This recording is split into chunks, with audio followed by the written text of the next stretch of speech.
नमोस्तु महर्षि। महर्षि मंदिर में घंटा क्यों बजाते हैं?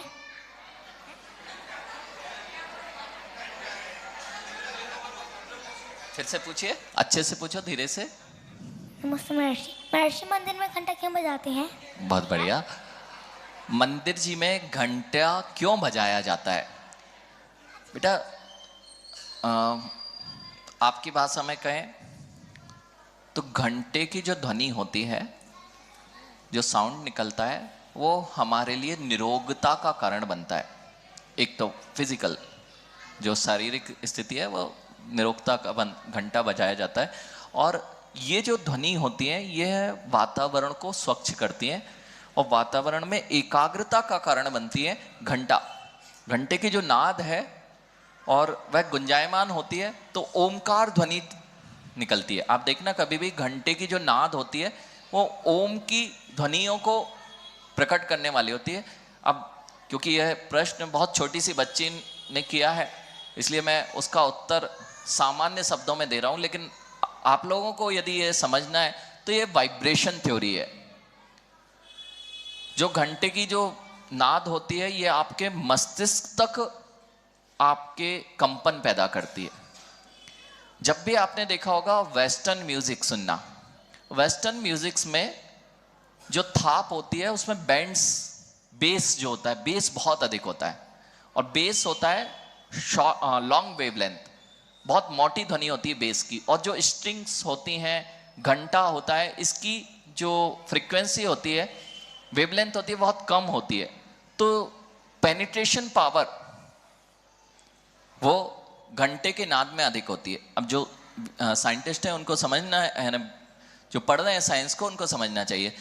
इसलिए आपने देखा होगा जब भी कोई वेस्टर्न म्यूजिक बजता है उस वेस्टर्न म्यूजिक में लोगों के पैर उठते हैं। जैसे आप नगाड़ा बजते हैं तो नगाड़े में नाचने के भाव होते हैं, क्योंकि वह जो वेव्स हैं वो आपके नीचे वाले भाग को वाइब्रेट करती हैं, नीचे वाले भाग को असर करती हैं, नाभि के नीचे। और जब घंटे की नाद होती है अथवा स्ट्रिंग्स वाली जो वाद्यंत्र होते हैं और वह मधुर ध्वनियों में बजाए जाते हैं तो आपने देखा होगा शास्त्रीय संगीत में आदमी नाचता नहीं है लेकिन उसका सिर झूमने लगता है, ऐसे सिर हिलाने लगेगा, आंखें बंद हो जाएंगी, सिर हिलाने लगेगा। वो क्या हुआ है? क्योंकि वो जो वाइब्स हैं, जो तरंगे हैं, वे यहां तक जाती हैं और जैसे ही यहां जाती हैं आदमी झूमने लगता है। और घंटे की नाद से वे वाइब्स जनरेट होती हैं। आपको घंटा बजा के 2 मिनट के लिए वहीं खड़े रहना चाहिए। ऊपर होता है शिखर और वह शिखर से टकराकर सारी की सारी ध्वनि आपके मस्तिष्क पर लौटती है और वह ध्वनि जब लौटती है तो आपकी मस्तिष्क को बिल्कुल स्वच्छ कर देती हैं, स्वस्थ कर देती हैं। और आपकी कंट्रोलिंग ग्लैंड्स जो हैं, पीनियल एंड पिट्यूटरी, ये 2 ग्लैंड्स जो पूरे शरीर को कंट्रोल करती हैं, जब वे वाइब्रेट होती हैं, उस पर कंपन होता है तो वे अपने आप रेगुलर काम करती हैं। इसी का काम हम घंटे से हम यह काम करते हैं और मंत्रों से भी हम यह काम करते हैं। ओमकार आदि की जो ध्वनियां होती हैं, संस्कृत में पढ़ना और हिंदी में पढ़ना इतना ही अंतर होता है। संस्कृत में आप देखते हैं कि हलंत ज्यादा होते हैं, माँ का उच्चारण ज्यादा होता है। ओम में जो माँ है, माँ की ध्वनि यहां जाती है, ओ की ध्वनि यहां आती है। देखिए आप थोड़ा सा प्रैक्टिकल करके देखते हैं। ओम,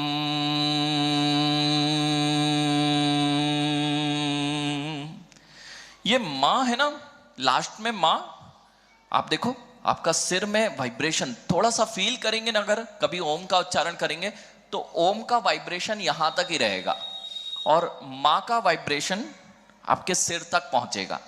और जब ये वाइब्रेशन पहुंचेगा, जिसके लिए ये ब्रेन है, ब्रेन में कोई भी मेडिसिन प्रवेश नहीं करती, केवल वहां पर वाइब्रेशन जो हम अंतरंग में पढ़ने वाले मंत्र हैं उनसे वहां तक पहुंचा सकते हैं। और ये ठंडा रहा, ये सही रहा तो सब काम सही बनेगा। इसलिए छोटा सा घंटा लेकिन बहुत बड़े काम है।